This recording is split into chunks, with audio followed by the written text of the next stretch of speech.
Bismillahirrahmanirrahim. Assalamualaikum warahmatullahi wabarakatuh. Alhamdulillah wassalatu wassalamu ala Rasulillah wa ala alihi wa sahbihi wa man wala. Alhamdulillah, segala puji bagi Allah. Kita sambung kembali pengajian kita kuliah Maghrib di Masjid Al-Mawaddah. Pada minggu lalu saya telah pun kongsikan berkenaan tentang beberapa doa yang boleh kita baca setelah tasyahud akhir dan sebelum salam, kan, sehingga kan kita berjaya mengumpulkan sekitar 11 riwayat yang menceritakan doa-doa yang boleh dibaca, menjadi sunnah untuk dibaca. Tetapi doa yang paling biasa kita dengar adalah Allahumma inni a'udzubika min azabil jahannam wa min azabil qabr wa min fitnatil mahya wa mamat wa min syarri fitnatil masihid dajjal. Itu merupakan di antara doa yang selalu kita dengar. Hari ini kita masuk kepada bab yang baru yang mungkin juga menjadi perbahasan di kalangan ulama dalam hal ini, berkenaan tentang zikir dan doa selepas memberi salam. Apabila kita telah selesai solat, kan, habis salam, kemudian ada tak zikir-zikir yang boleh kita baca, Ustaz, ataupun doa-doa yang maksur untuk kita baca? Sebahagian mengatakan bahawa tidak ada doa selepas solat. Maka kita lihat di sini. Telah diriwayatkan daripada Nabi SAW sejumlah zikir dan doa selepas mengucapkan salam, dan setiap orang mengerjakan salat disunatkan supaya membacanya. Berikut ini kami akan cantumkan sebagai berikut. Syekh Syed Sabiq dalam kitab Fiqh Sunnah ini cuba meringkaskan dan menggabungkan semua ini untuk menjadikan satu panduan kepada kita. Pertama, beliau meletakkan hadis daripada Thauban radhiyallahu anhu. Katanya, kana Rasulullah sallallahu alaihi wasallam idza sarafa min salatih istaghfarallah thalathan wa qala Allahumma antas salam wa minkas salam tabarakta ya dzal jalali wal ikram. Apabila Rasulullah SAW menyelesaikan salatnya, maka beliau pun membaca istighfar sebanyak 3 kali dan membacalah Allahumma antas salam wa minkas salam tabarakta ya dzal jalali wal ikram, seperti mana yang sering kita baca, yang bermaksud, ya Allah, engkaulah pencipta perdamaian, kedamaian itu hanya datang daripadamu, maha besar kebajikanmu wahai Tuhan Allah yang mempunyai kebesaran lagi kemuliaan. Hadis ini diriwayatkan oleh sekumpulan ulama hadis kecuali Al-Bukhari. Muslim menambahkan, Al-Walid berkata, aku pernah bertanya kepada Al-Auza'i bagaimanakah caranya beristighfar, maka dia pun menjawab, caranya adalah dengan membaca astaghfirullah astaghfirullah astaghfirullah sebanyak 3 kali. Hadis kedua daripada Muaz bin Jabal, bahawa pada suatu hari Nabi SAW memegang tangannya lalu bersabda, wahai Muaz, aku sungguh sayang padamu. Maka Muaz pun menjawab, demi ibu bapaku yang menjadi tebusan demi dirimu, wahai Rasulullah, aku juga amat sayang padamu.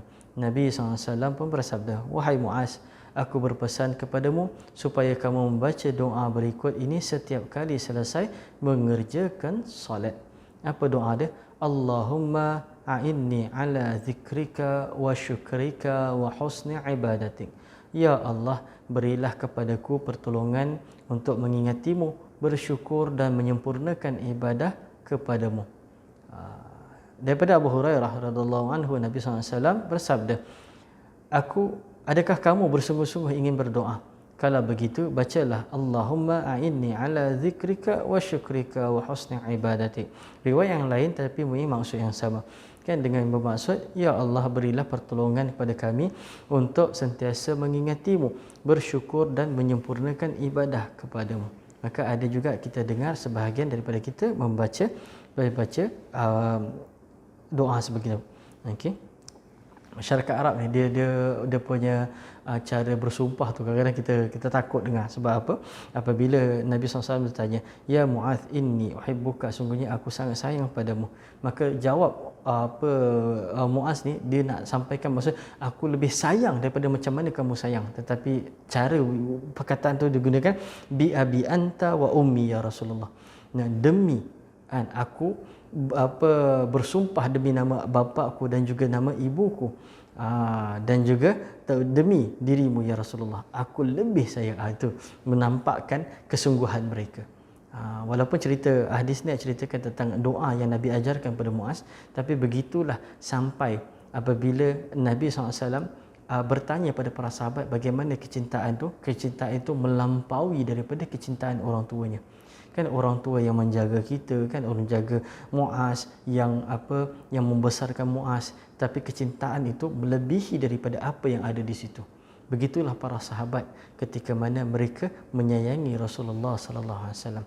Kerana apa? Ia merupakan satu penghormatan yang besar untuk para sahabat untuk bersama dengan Rasulullah sallallahu alaihi wasallam menegakkan dakwah Islamiyah ini.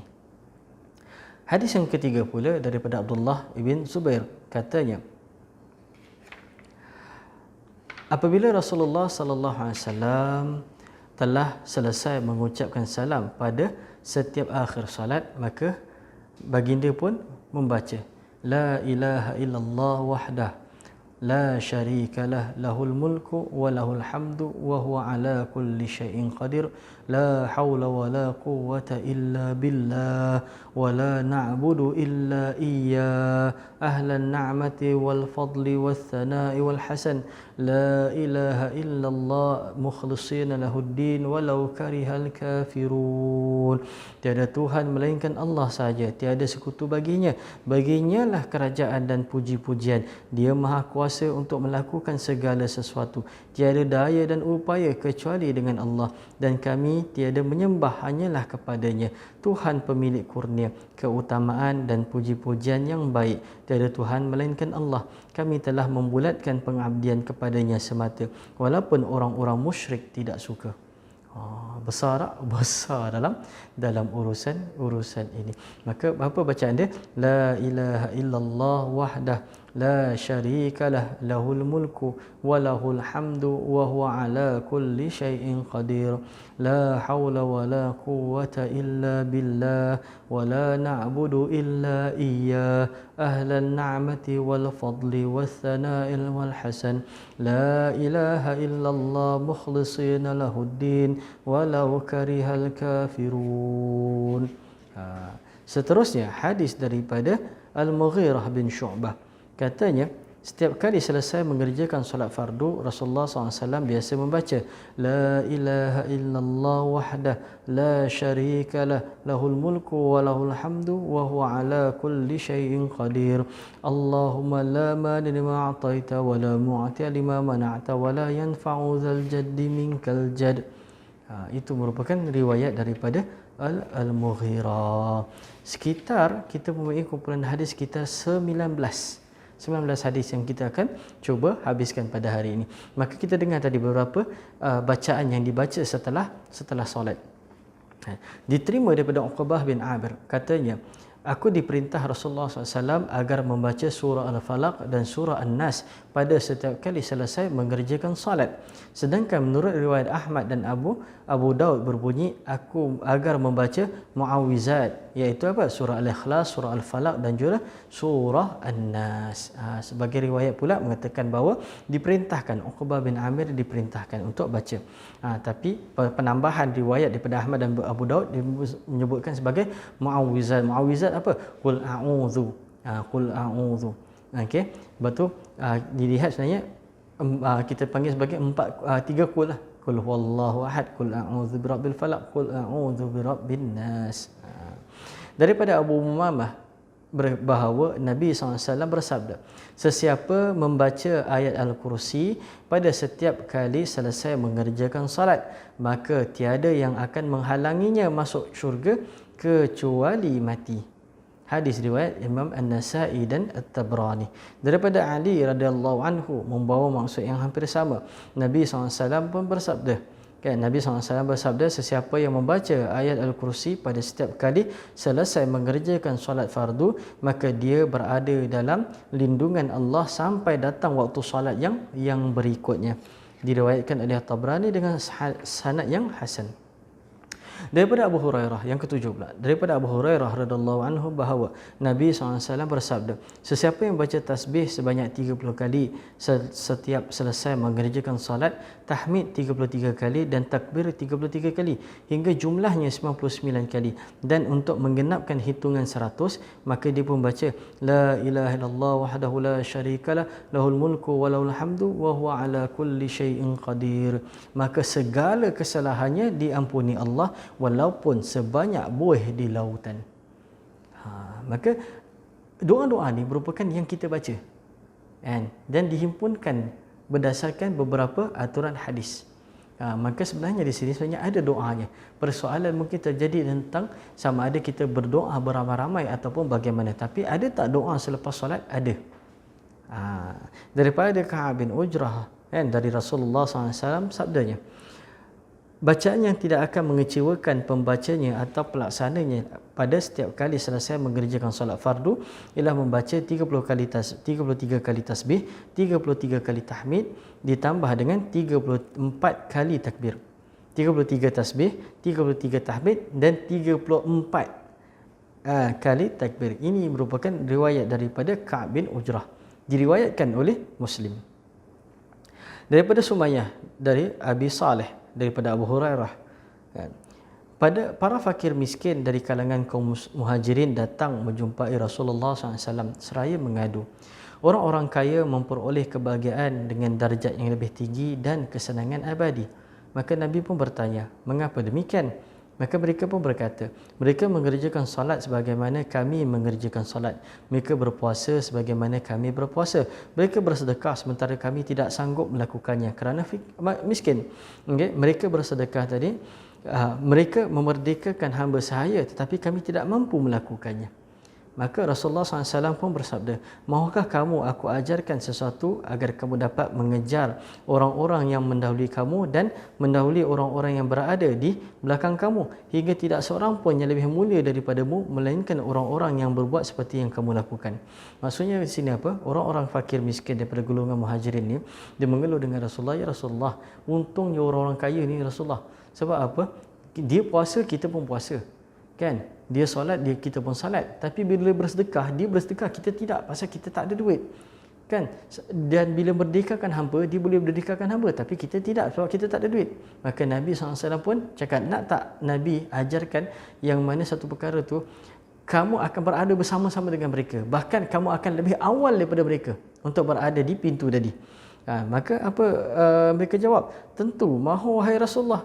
Maka Nabi SAW pun bersabda, bacalah tasbih, takbir dan tahmid pada setiap kali selesai mengerjakan solat sebanyak 33 kali.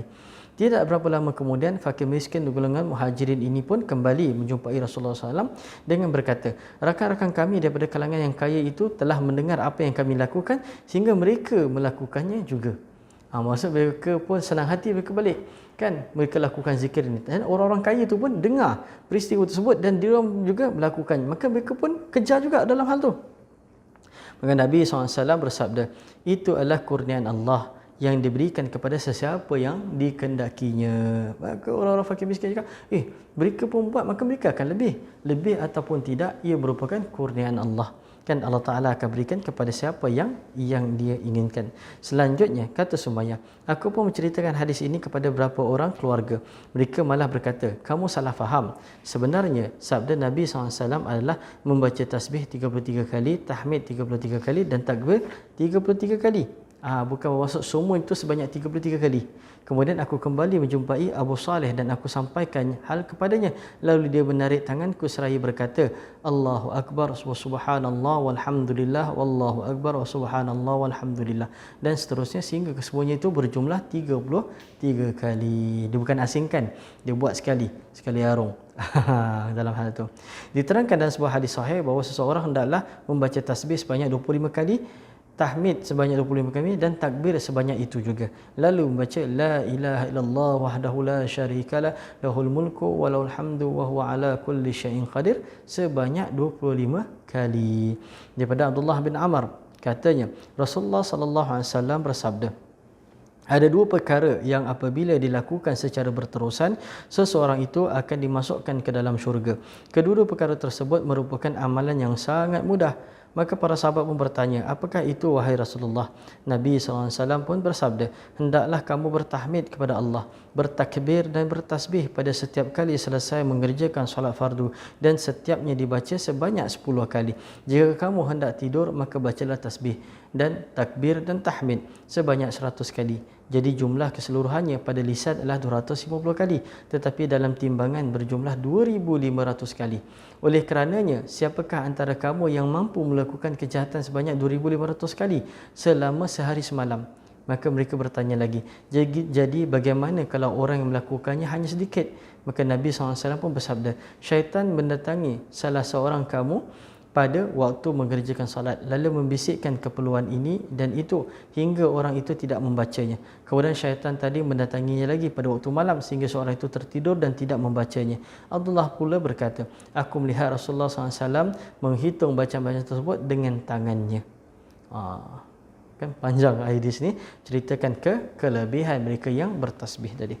Daripada Ali radhiyallahu anhu berkata, Ali datang bersama Fatimah radhiyallahu anha mencari pembantu yang dapat membantu mereka dalam pekerjaan, tetapi Nabi SAW enggan untuk memperkenankan permintaan mereka. Maka mereka berkata kepada mereka ini, maukah aku tunjukkan kamu perkara yang lebih baik daripada apa yang kamu minta? Ali dan Fatimah jumpa ayahnya dan untuk meminta penolong, kan? Tapi Rasulullah cakap, nak tak perkara yang lebih penting daripada perkara tersebut? Maka mereka menjawab, ya, mahu. Maka Nabi SAW pun bersabda, ia adalah beberapa kalimah yang telah diajarkan Jibril AS kepadaku, bahawa hendaklah kamu membaca tasbih setiap kali selesai mengerjakan solat sebanyak 10 kali, tahmid sebanyak 10 kali, takbir sebanyak 10 kali.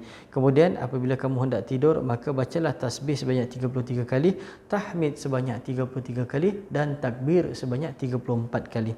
Ali berkata, demi Allah, aku tidak pernah meninggalkannya sejak diajarkan oleh Nabi SAW. Yang ke-13 daripada Abdurrahman bin Ghanam, bahawa Nabi SAW bersabda, sesiapa yang membaca sebelum bersila dan berpaling daripada mengerjakan solat maghrib dan subuh, apa bacaannya? La ilaha illallah wahdahu la syarikalah, lahul mulku wa lahul hamdu biyadihil khair, yahyi wa yumit wa huwa ala kulli syai'in qadir. Tiada Tuhan melainkan Allah, tiada sekutu baginya, baginya lah kerajaan dan segala puji-pujian. Di tangannya lah kebaikan yang menghidupkan dan yang mematikan, serta dia maha kuasa atas segala sesuatu. Sebanyak 10 kali, maka dia memperolehi 10 pahala, dihapuskan 10 dosa dan diangkat darajatnya 10 tingkatan. Di samping itu, doa itu juga menjadi pendinding segala bahaya dan penolak syaitan yang terkutuk. Dan tiada satu dosa pun yang akan dapat mencelakakannya kecuali syirik. Oleh kerananya dia adalah orang yang terbaik amalannya dan tiada yang melebihinya kecuali orang yang lebih banyak membaca zikir tersebut. Hadis ini diriwayatkan oleh Imam Ahmad, manakala Tirmizi meriwayatkan hampir sama dengan hadis itu tanpa menyebutkan perkataan biyadihil khair. Banyak perkataan riwayat ini. Daripada Muslim bin Al-Haris, daripada bapanya, berkata Nabi SAW mengatakan kepadaku, jika kamu hendak mengerjakan solat subuh, maka bacalah sebelum memulakan percakapan dengan orang lain doa berikut sebanyak 7 kali. Allahumma ajirni minan nar, Allahumma ajirni minan nar, Allahumma ajirni minan nar, sebanyak 7 kali. Sebab jika kebetulan kamu meninggal dunia pada hari itu, maka Allah pasti akan melindungimu daripada api neraka. Jika kamu hendak mengerjakan solat maghrib, maka bacalah doa berikut sebanyak 7 kali sebelum bicara dengan seorang pun. Allahumma inni as'alukal jannah, Allahumma ajirni minan nar. Kan? Jika secara kebetulan kamu meninggal dunia pada hari itu, nescaya Allah Azza wa Jal akan melindungimu daripada api neraka. Biasa tak kita baca ayat ni? Biasa. Allahumma inni, Allahumma ajirni minan nar. Selesai kita baca. Kalau maghrib pula kita tambah Allahumma inni as'alukal jannah, Allahumma inni as'alukal jannah, Allahumma ajirni minan nar. Abu Hatim meriwayatkan, katanya Nabi SAW kan, ketika hendak menyelesaikan salatnya, beliau pun membaca Allahumma aslih li dinil ladzi huwa ismatu amri waslih li dunyaya allati ja'altu fiha ma'ashi, Allahumma inni a'udzu biridhaki min sakhatik wa a'udzu bi'afwika min niqmatik wa a'udzu bika minka la mani'a lima a'taita wa la mu'tiya lima mana'ta wa la yanfa'u dzal jaddi minkal jadd. Daripada Bukhari dan Tirmizi meriwayatkan bahawa Sa'ad bin Abi Waqqas selalu mengajarkan kepada anak-anaknya dengan bacaan doa berikut, bagaikan seorang guru mengajarkan kanak-kanak belajar menulis. Dia berkata, Rasulullah SAW memohon perlindungan daripada masalah ini pada setiap kali selesai mengerjakan solat. Iaitu apa? Doa Nabi ialah Allahumma inni a'udzu bika minal bukhul wa a'udzu bika minal jubun wa a'udzu bika an uradda ila arzalil umur wa a'udzu bika min fitnatid dunya wa a'udzu bika min azabil qabr. Yang ke-14 daripada Abu Daud dan Hakim meriwayatkan bahawa Nabi SAW selanjutnya membaca pada setiap kali selesai mengerjakan solat doa berikut, Allahumma afini fi badani, Allahumma afini fi sam'i, Allahumma afini fi basari, Allahumma inni a'udzu bika minal kufri wal faqr, Allahumma inni a'udzu bika min azabil qabri la ilaha illa ant. Dan doa ini seringkali dibaca jika mereka yang selalu baca maksurat, mereka akan jumpa doa-doa ni. Ia merupakan himpunan-himpunan doa. Dan Imam Ahmad dan Abu Daud dan Nasai meriwayatkan daripada di dalam sanadnya terdapat seorang perawi yang bernama Daud Al-Thafawi dan dia dikategorikan sebagai daif daripada Zaid bin Arqam. Katanya apa? Nabi SAW membaca setelah selesai selesai solat doa seperti berikut, Allahumma rabbana wa rabbu kulla syai' ana syahidun annaka rabbul wahdaka la syarika lak, Allahumma rabbana wa rabba kulla syai' ana syahidun anna muhammadan abduka wa rasuluk, Allahumma rabbana wa rabba kulla syai' ana syahidun anna al-ibada kulluhum ikhwah, Allahumma rabbana wa rabba kulla syai' ij'alni mukhlishan laka wa ahli fi kulli sa'atin minad dunya wal akhirah ya dzal jalali wal ikram isma' wastajib, Allahu akbar nurus samawati wal ard, Allahu akbar hasbiyallah wa ni'mal wakil, Allahu akbarul akbar. Panjang yang bermaksud, ya Allah Tuhan kami dan Tuhan daripada segala sesuatu, aku mengakui bahawa Engkaulah Tuhan yang Maha Esa dan tiada sekutu bagimu. Ya Allah Tuhan kami dan Tuhan daripada segala apa jua, aku mengakui bahawa Muhammad itu hamba dan pesuruhmu. Ya Allah Tuhan kami dan Tuhan dari segala yang ada, aku mengakui bahawa hamba itu semuanya bersaudara. Ya Allah Tuhan kami dan Tuhan dari segala sesuatu, jadikanlah aku tulus ikhlas kepadamu, begitu juga keluargaku pada setiap saat, sama ada dalam urusan dunia maupun urusan akhirat. Ya Tuhan pemilik kebesaran dan kehormatan, dengarlah doaku dan perkenankanlah. Allah lah yang teragung dari semua yang teragung, cahaya dari langit dan bumi, Allah yang teragung dari segala yang agung. Dan yang terakhir kita kongsikan pada hari ini ialah daripada Ahmad Ibn Shaybah dan Ibn Majah telah meriwayatkan daripada Ummu Salamah dan dengan didapati seorang perawi majhul di dalamnya. Apa doa dia? Nabi SAW membaca doa apabila beliau telah mengerjakan solat subuh. Ketika hendak mengucapkan salam, maka dibaca Allahumma inni as'aluka ilman nafi'a wa rizqan wasi'a wa amalan mutaqabbala. Ya Allah, aku mohon ilmu yang bermanfaat, rezeki yang lapang dan amalan yang dimakbulkan.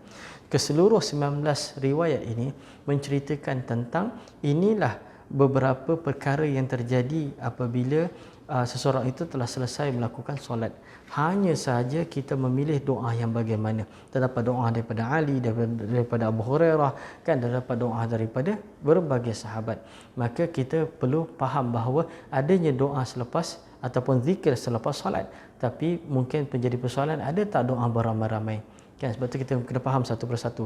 Doa satu isu, doa beramai-ramai satu isu. Walaupun kita nampak benda yang sama, jangan kita membakulkan hukum. Kan, semuanya kita letak dalam satu. Ustaz, apa hukum baca doa selepas solat? Ada tak ada? Ada.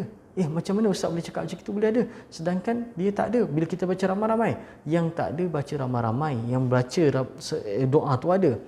Cuma kenapa dibaca ramai-ramai? Disebabkan mungkin ada di kalangan kita yang mempunyai kekurangan dari sudut nak baca doa, nak menghafalnya.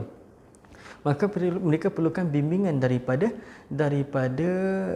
imam khususnya. Maka adakah salah untuk imam tu membimbing? Jadi bagi mereka yang merasakan bahawa tidak perlu bimbingan imam, tidak ada masalah. Tapi jangan tak baca. Kan anda baca dalam keadaan sendiri. Berdasarkan kepada kekuatan hafalan anda sendiri, pemahaman anda sendiri. Kan? Semoga Allah Ta'ala melindungi kita daripada segala fitnah berkaitan tentang agama insya-Allah, dan semoga kita bertemu lagi pada sesi akan datang. Aqulu qouli hadza astaghfirullahal azim li wa lakum. Bismillahirrahmanirrahim. Subhanakallahumma wa bihamdika asyhadu an la ilaha illa anta astaghfiruka wa atubu ilaik. Bismillahirrahmanirrahim. Wal 'asr innal insana lafi khusr illa alladhina amanu wa 'amilus solihat wa tawasaw bil haqq wa tawasaw bis sabr. Bila taufiq hidayah. Assalamualaikum warahmatullahi wabarakatuh.